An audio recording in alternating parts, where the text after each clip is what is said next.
Welcome, everybody, to Somewhere in Vegas here on blogtalkradio.com. Also, our new home over at Spreaker.com. I am Mark the Q. I am your host. In just a few minutes, we'll be talking to a representative from Fight Tyme Live. We'll be talking a little bit about his platform. Also, we'll be talking a little bit about the fights that are coming up. There's a fight coming up this Saturday.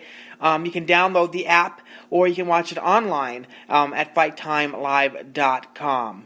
With that in mind, we have our guest on right now.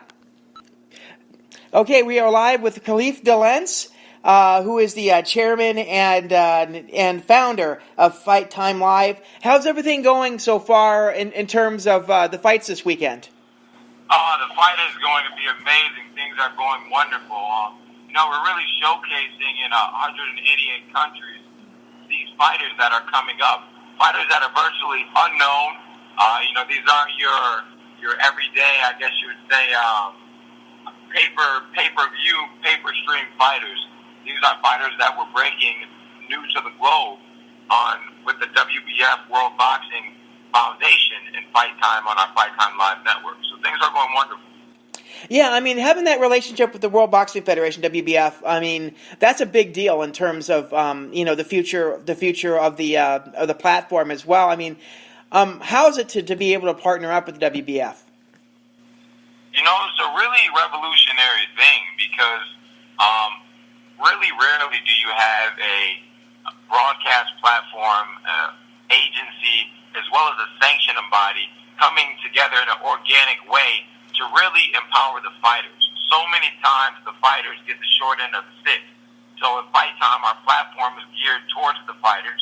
And with the WBF, the World Boxing Foundation, which used to be the World Boxing Federation, which was defunct. And, Mick Croucher has done wonderful things revitalizing the WBF, the World Boxing Foundation, and James Gibbs, who's the president of North America.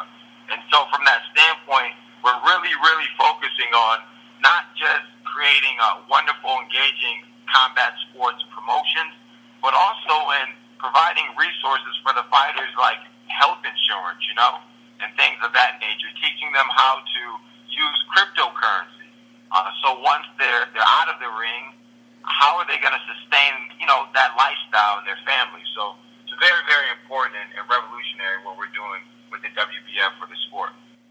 Well, speaking of technology, obviously, a lot of platforms now are popping up to give some of these fighters some platforms to be able to fight. It's been interesting to see that some of the major players like HBO is getting out of the boxing business, and now we're seeing other platforms, and especially your platform too, really kind of focusing on the boxing aspect and some of these talented fighters that may not have gotten any television time.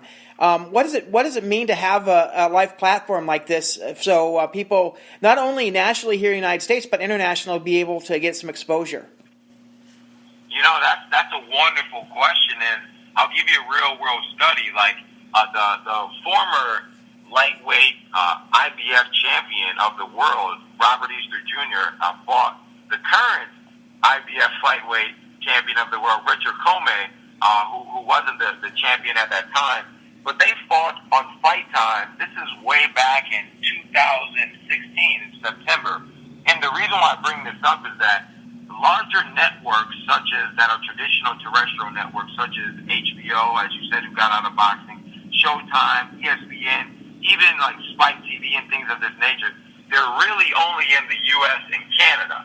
So being Robert Easter fighting Richard Comey, who's from Ghana, people in Ghana weren't able, or in any of the 64 countries on the continent of Africa, or any of the other 186 countries outside of the United States and Canada, they weren't able to watch the fight if it wasn't broadcasted on Fight Tyme.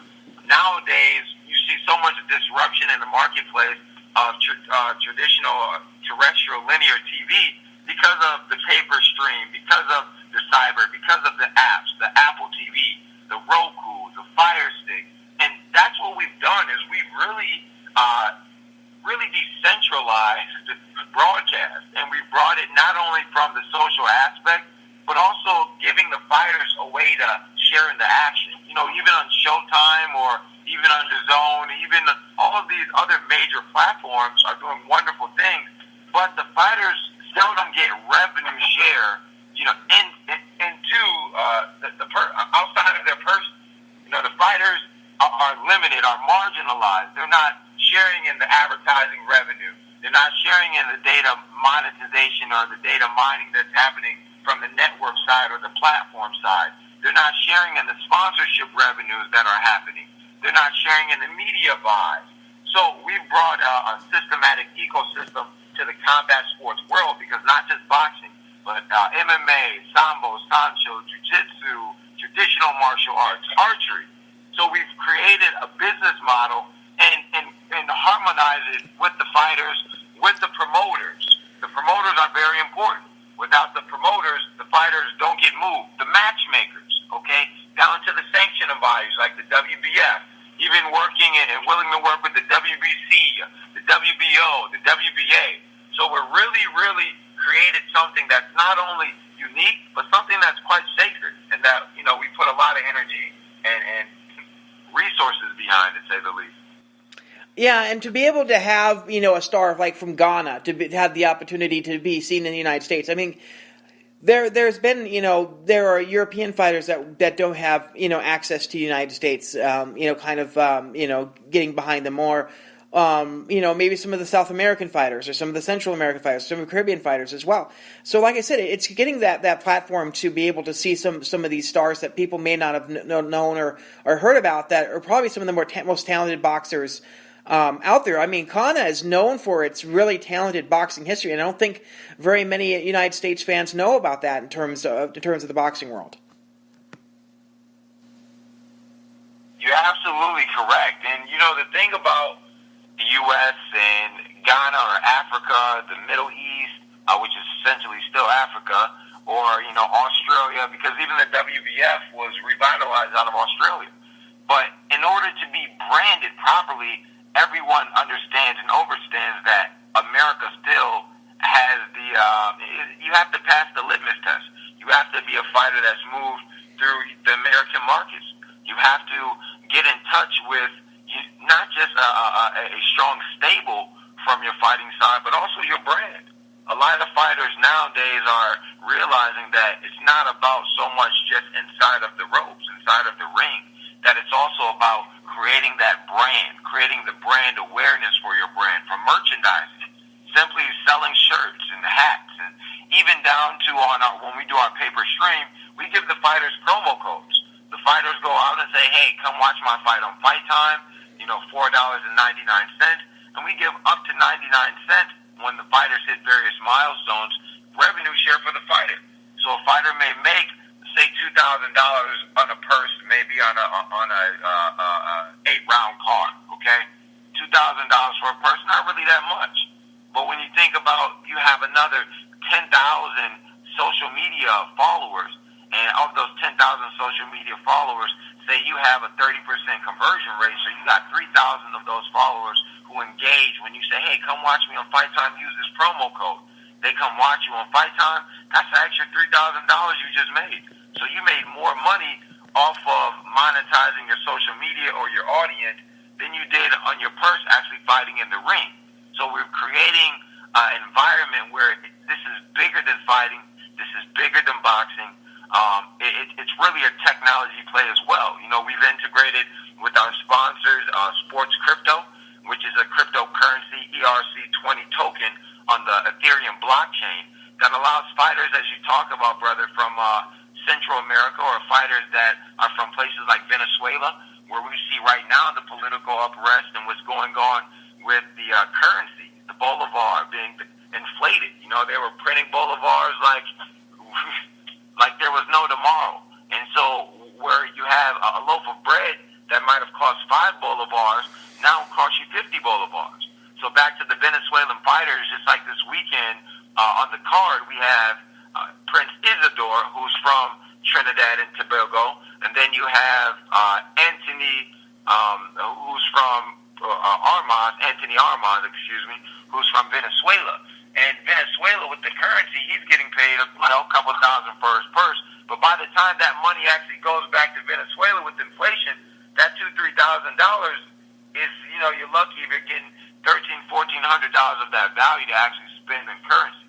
So back to the sports crypto, by us paying these fighters bonuses in cryptocurrency, there's no inflation, there's no tax liability, there's zero merchant processing, and their capital is safe wherever they go in the world. So we're doing a lot of revolutionary things here with Fight Tyme, the WBF, sports crypto, Savvy Television, and the fighters who make it happen. Well, I mean that's great to hear. I mean, obviously the sports crypto technology is very important in terms of the world, whatever's going to happen in the world. I mean, just seeing about conversion rates in terms of what money is, in terms of what the dollar is versus maybe what the peso is, or what the euro is, or what the pound is, it's kind of the yen is. It's interesting to have that kind of the thing that kind of stays constant throughout the globe. So. Yeah, I can perfectly understand how important it is to have that crypto as a part of the package as well. On the other flip side of the coin, the idea of just having fights in different places. This weekend's card is going to be out of Trinidad and Tobago, Port of Spain, and the ability to broadcast from different locations without having to have a bulky satellite truck, versus having to do it through a very reliable internet connection. How's it been for the platform itself to be able to be as portable as it is to go to different places like Trinidad and Tobago? Wonderful question. It's been such an amazing experience. I mean, the versatility of our solution, not just from our production crews run by our CEO and director of production, Andre Savage, or even down to with Sheldon and what they do at the agency, is deploying even the fly packs. So whether we're popping up and we're in a place like Trinidad or even someplace more remote, we have the opportunity and the ability to, let's say, do from a 3-camera shoot all the way up to a 20-camera, utilizing iPhones and Mevo cameras. And so we can really give the fans an experience. We're also releasing later on this year a fan experience production, I guess you would say, infrastructure that allows the fans to choose the angles that they watch the fight from. It's never been done before. So, if you want that overhead bird eye static view, then you can, choose that view. If you want to look at the traditional hot corners, you can choose that view. If you want to do some untraditional and look at the fans' experience, watch it from some of the ringside seats and integrating with augmented reality and virtual reality. Another thing that's been very, very creative is our ability to follow the fighters in a more organic way, because of the simple fact that you don't have to worry about lugging around a lot of hardware. You can really catch things in a more organic atmosphere where people forget that the cameras are even there.